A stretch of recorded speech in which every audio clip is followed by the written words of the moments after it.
Bismillahirrahmanirrahim. Yang kita hormati dan kita cintai para habaib dan para alim ulama, para muhibbin, hadirin, hadirat rahimakumullah. Al-kaunu kulluhu zulmah wa innama anarahu zuhurul haqqi fihi. Faman ra'al kauna wa lam yashhadhu fihi aw indahu aw qablahu aw ba'dah faqad a'wazahu wujudul anwar wa hujibat anhu syumusul ma'arib bisuhubil athar. Bermula alam semesta seluruhnya itu gelap gulita, dan hanya saja menerangi akan alam semesta itu oleh nampaknya Allah pada alam itu. Maka barang siapa yang melihat alam semesta ini dan dia tidak memandang kepada Allah pada itu alam, atau di sisi alam, atau sebelum alam, atau sesudah itu alam, maka sungguh luput akan dia adanya cahaya-cahaya, dan terdinding daripadanya matahari ma'rifat dengan makhluk yang diumpamakan seperti awan. Adapun tafsirnya atau penjelasannya, bermacam-macam para ulama pendahulu kita yang menerangkan lebih luas. Al-kaunu kulluhu zulmah wa innama anarahu zuhurul haqqi fihi. Kaun itu artinya alam semesta. Alam itu masih wallah, sesuatu yang selain Allah disebut alam. Baik itu surga, baik itu neraka, baik itu dunia, baik itu akhirat, baik itu bumi, langit, manusia, hewan, termasuk di dalamnya amal perbuatan kita, kebaikan, kejahatan, itu masuk di dalam alam.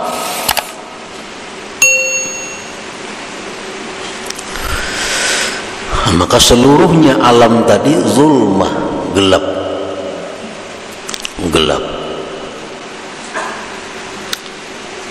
Gelap itu kadapnya kita. Nah, gelap itu adalah merupakan istilah dari berbagai macam. Gelap itu bisa merupakan istilah daripada tidak ada. Sesuatu yang tidak ada itu bisa diistilahkan dengan gelap. Contohnya adalah sudah beritanya, kalau jar orang itu masih gelap, nah berarti kalau ada berita lagi. Nah, gelap itu bisa merupakan istilah tidak ada. Nah, kemudian gelap itu atau kadap itu bisa juga merupakan istilah daripada kesesatan. Sesat bisa diistilahkan dengan gelap. Dan gelap itu bisa juga merupakan satu istilah daripada kejahatan. Nah, kejahatan itu biasa istilahnya gelap. Kata-kata yang dipakai adalah gelap. Nah, jadi alam semesta ini seluruhnya adalah gelap. Gelap itu bisa merupakan istilah daripada tidak ada, bisa istilah sesat, bisa istilah jahat.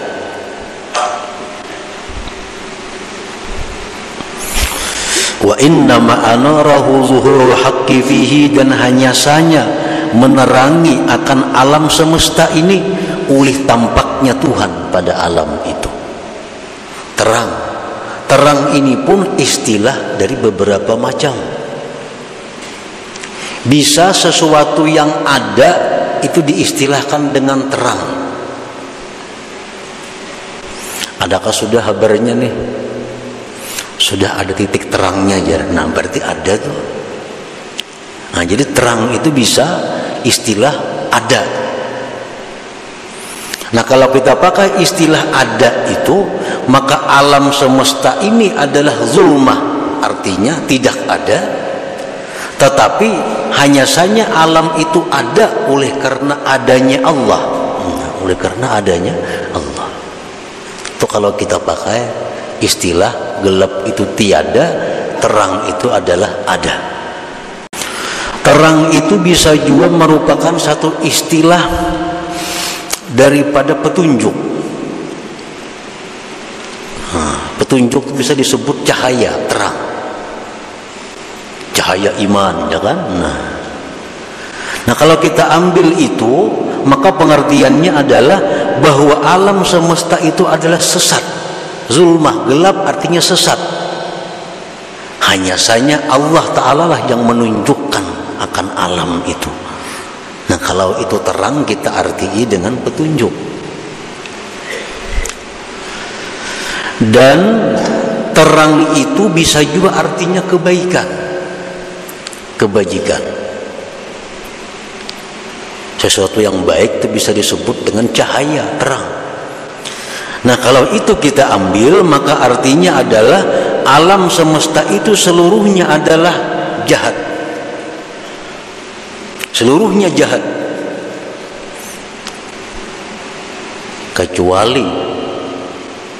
Kecuali apabila diterangi oleh Allah Subhanahu wa taala, maka alam itu akan menjadi baik. Nah, para muhibbin rahimakumullah.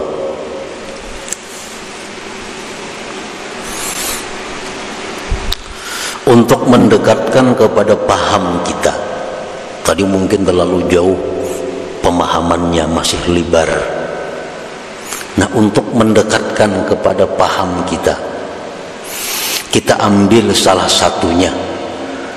Alam semesta itu kita ambil perbuatan. Jadi kada usah belum membayangkan alam semesta itu dunia, akhirat, neraka, surga, laut, manusia, kada usah. Cukup kita ambil satu. Alam semesta itu kita ambil adalah perbuatan. Gelap itu kita ambil satu, kejahatan. Terang kita ambil satu, kebaikan. Nah, jadi perbuatan-perbuatan kita manusia itu adalah seluruhnya gelap, jahat, sayyi'ah. Hanya saja perbuatan-perbuatan manusia itu menjadi baik apabila dalam perbuatan itu dimusyahadahkan atau disertakan Allah Subhanahu wa taala. Nah, itu.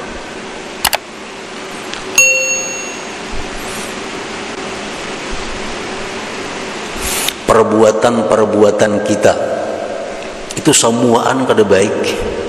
Semuaan kada baik. Kecuali perbuatan kita itu disertai Allah Subhanahu wa taala. Nah, disertai Allah itu artinya bisa disertai petunjuk Allah. Hanyar perbuatan kita tadi menjadi baik, menjadi cahaya, menjadi hasanah. Para muhibbin rahimakumullah, bagaimana caranya kita menyertakan Allah dalam setiap perbuatan manusia? Bisa kita menyertakan Allah dalam perbuatan itu sebelum berbuat. Sebelum berbuat kita sudah ingat kepada Allah bahwa kita kada punya daya upaya, kada punya kemampuan. Ini adalah daya upaya dari Allah. Nah, sebelum berbuat. Atau kita menyertakan Allah itu sesudah berbuat. Sesudah kita berbuat, kalau kita menyadari bahwa perbuatan itu adalah merupakan perbuatan Allah Subhanahu wa taala pada hakikatnya. Atau waktu sedang berbuat. Nah, terserah kita mana yang kita ambil yang nyaman. Pokoknya segala perbuatan kita itu supaya ada Allahnya. Sebab bila kada ada Allahnya, maka seluruh perbuatan kita itu zulmah, gelap, artinya adalah jahat.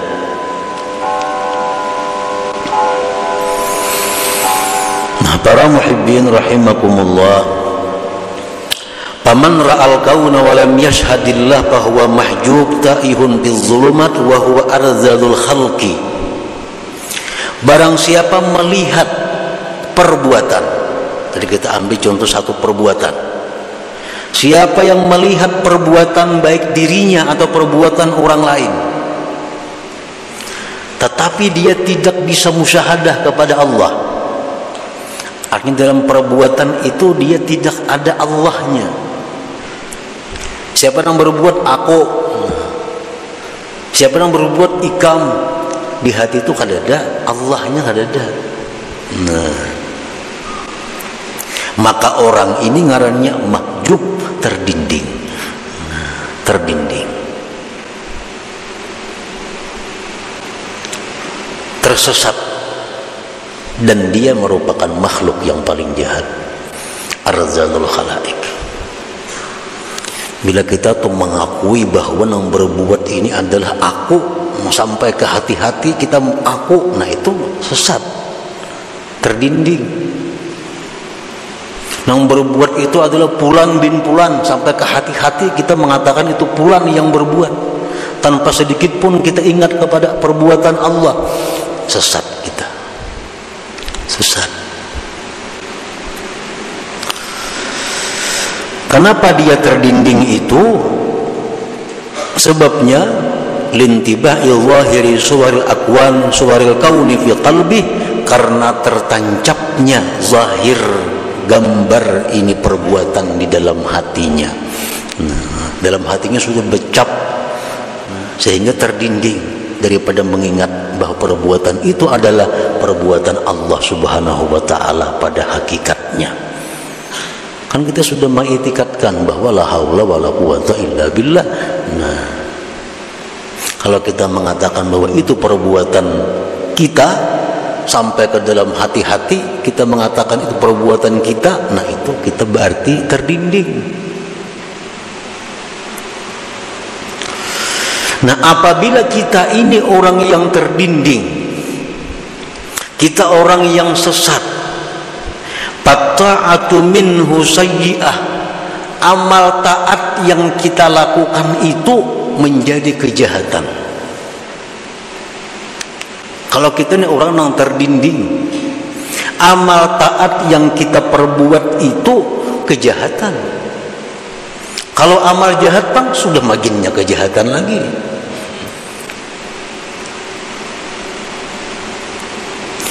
Orang yang di dalam hatinya tuh kada ada ingat lawan Allah, mengingat hanya Fulan bin Fulan, aku, si Anu, si B, kada ada lalu dari Allahnya.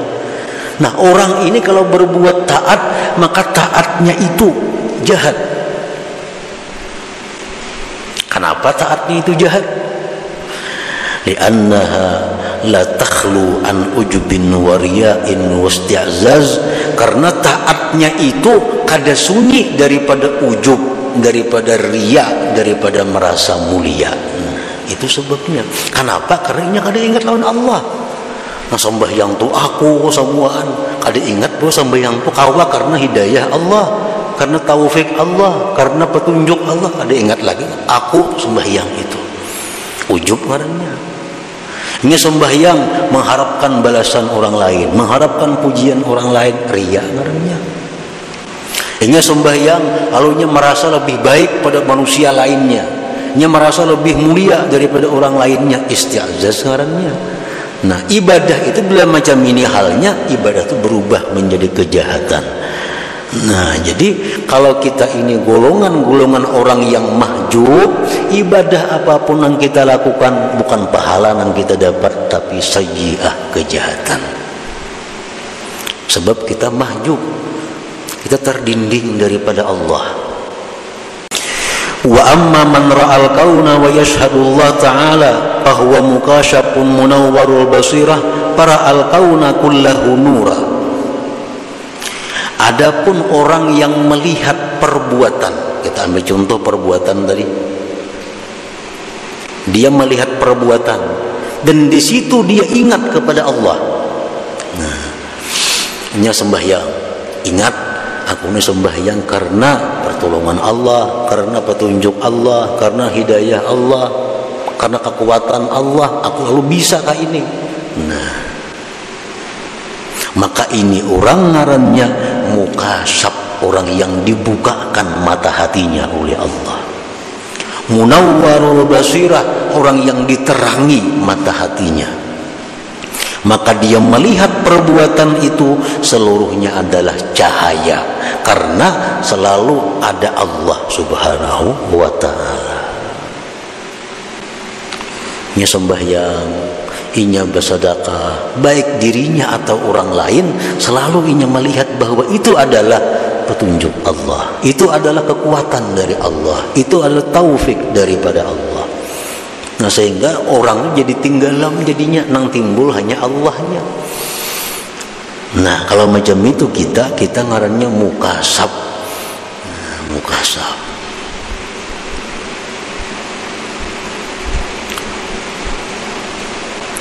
Munawwar, nang diterangi mata hatinya. Baik perbuatan itu kebaikan atau perbuatan itu berupa kejahatan, kita selalu ingat bahwa di situ Allah. Kalaulah orang berbuat kejahatan, yang katanya dikehendaki Allah, kada kawa.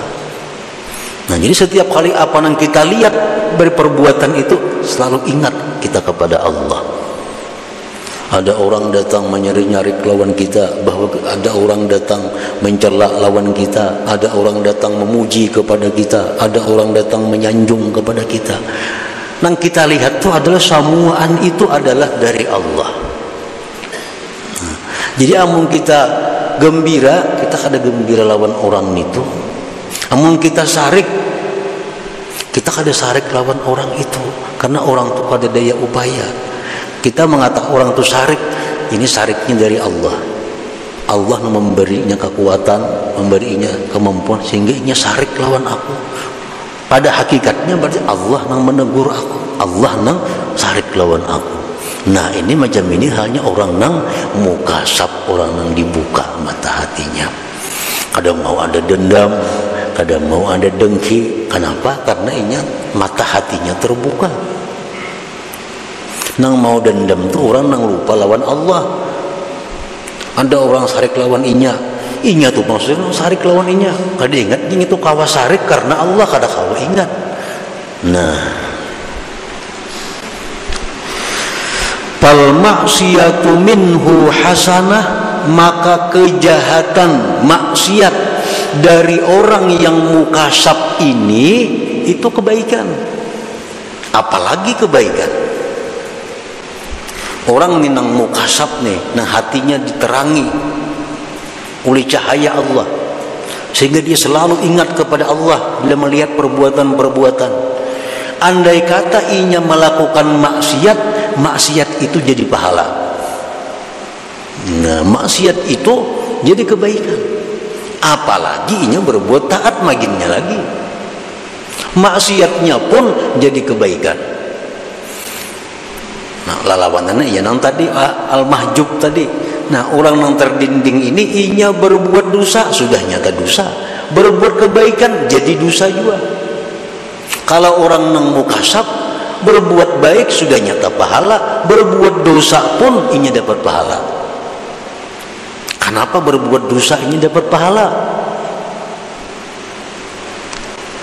Nah, kenapa inya berbuat dosa dapat pahala? Satu alasannya, orang yang terbuka mata hati itu bila berbuat dosa, li'atirafihi bi'ajzihi wa zulli, karena dia mengakui bahwa dirinya itu lemah. Dia mengakui dirinya itu adalah hina. Dia mengakui bahwa dia sangat berhajat kepada perlindungan dari Allah agar bisa terhindar dari maksiat. Buktinya kalau aku kata ditolong Allah, ini jatuh pada maksiat. Berarti aku sangat perlu pertolongan Allah agar terhindar dari maksiat. Nah, wa taubatihi minha, dan tobatnya dia daripada maksiat itu. Jadi orang-orang yang mukasapin ini, mereka kalau berbuat dosa, nah mereka tersadarkan, oh ternyata aku nih hina. Buktinya aku mau melakukan dosa. Buktinya aku nih berarti rendah di sisi Allah. Berarti aku nih jatuh di sisi Allah. Nah, perasaan-perasaan seperti itu adalah ibadah. Lalu dia tobat daripada dosa.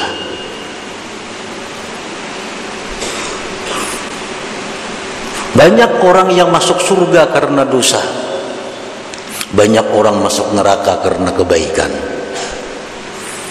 Masuk neraka karena kebaikan, dengan kebaikan itu dia merasa dirinya paling mulia. Dengan kebaikan dia merasa orang lain hina. Akhirnya kebaikan itu mengantar dia masuk neraka.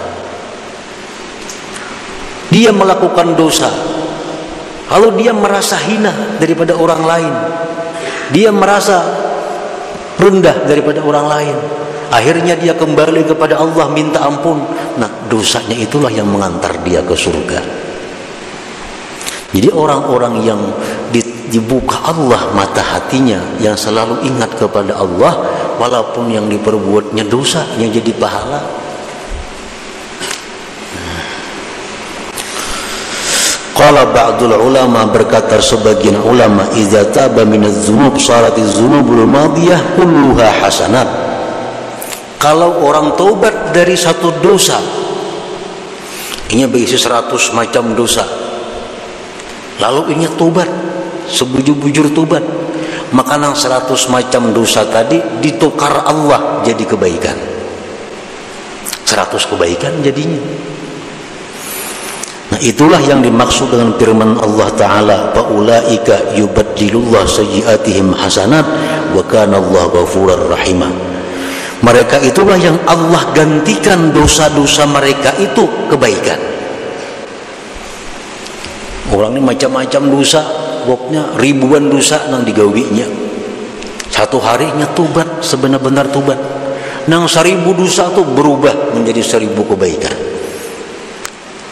Nah, jadi orang-orang yang munawwarul qalbi, orang-orang yang selalu ingat kepada Allah, walaupun dia berbuat dosa, maka dosa mereka itu menjadi kebaikan bagi mereka karena hal-hal yang tersebut tadi. Nah, para muhibbin rahimakumullah, jadi itu merupakan salah satu daripada pemahaman daripada hikmah yang ke-14 ini. Nah, kemudian yang perlu kita ambil adalah bagaimana caranya agar kita bisa masuk menjadi orang yang mukasab ini. Jangan jadi orang yang mahjub nih.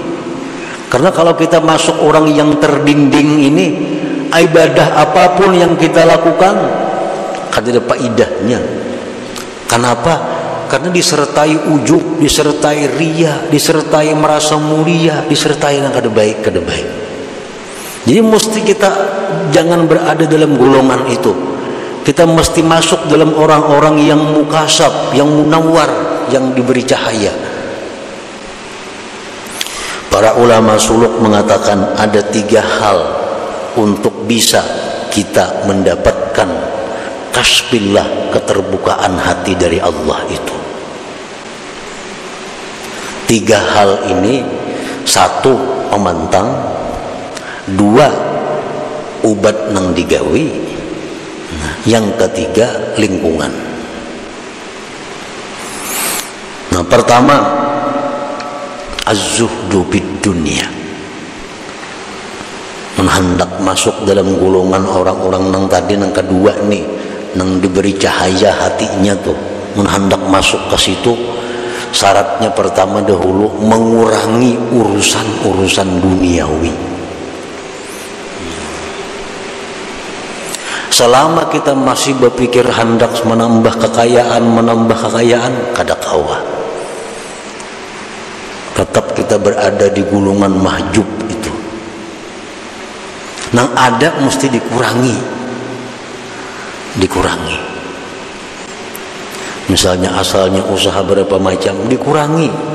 supaya ada ruang di dalam hati untuk menerima cahaya Allah. Karena hati ini sudah penuh dengan urusan dunia. Cahaya Allah kalau kau masuk, nah dikurangi supaya bisa masuk. Yang kayak buto tuh hibak awal kita mbah banyu, kada kawal lagi walaupun masuk nih habang hijau kada kawal sudah hibak nih tuh. Ini butul nih hibak sudah sampai di atas banyu. Andaknya banyu habang tak keluar juga ini. Timun kita kurangi, nak kau masuk. Nah, bila masuk cahaya Allah ini akan menjalar, nah, akan menyisihkan yang lain-lainnya. Jadi kurangi aja urusan dunia. Ada perlu ampih bertuku, ada perlu ampih berdagang, ada perlu. Cuma kurangi urusan dunia, beri tempat dalam hati untuk menerima cahaya Allah. Selama kita masih memikirkan macam-macam jabatan, macam-macam kedudukan, macam-macam perdagangan, menambah usaha itu, maka ada mau masuk sudah. Nah, jadi pertama syaratnya adalah kurangi urusan keduniaan itu. Beri ruang hati untuk menerima cahaya Allah. Yang kedua, kalau sudah kita kurangi urusan duniawi tadi, ditambah kasratul zikri wal fikri, perbanyak zikir dan tafakkur. La ilaha illallah perbanyak, salawat diperbanyak, ditambah tafakkur, berpikir tentang kejadian-kejadian yang diciptakan Allah ini. Yang ketiga, suhbatul ulama as-salihin, dekat dengan ulama salihin. Nah, apa gunanya kita dekat dengan ulama salihin? Karena dengan ulama salihin itu kita bisa menanyakan masalah-masalah hukum yang kita hadapi. Yang kedua, itu bisa menambah semangat kita untuk beribadah kepada Allah. Nah, bila tiga hal itu kita laksanakan, maka kita satu saat akan menjadi orang yang mukasab, yang dibukakan hati, sehingga apa yang kita lihat itu kada terlepas daripada Allah Subhanahu wa ta'ala. Nah, semoga Allah Subhanahu wa ta'ala memberikan kita taufik hidayah, memberikan kita anugerah, sehingga kita diberi Allah keterbukaan dan terang hati untuk selalu melihat Allah Subhanahu wa ta'ala dalam segala sesuatu. Ila hadratin Nabi sallallahu alaihi wasallam. Al-Fatihah. Bismillahirrahmanirrahim. Bismillahirrahmanirrahim. Astaghfirullahaladzim.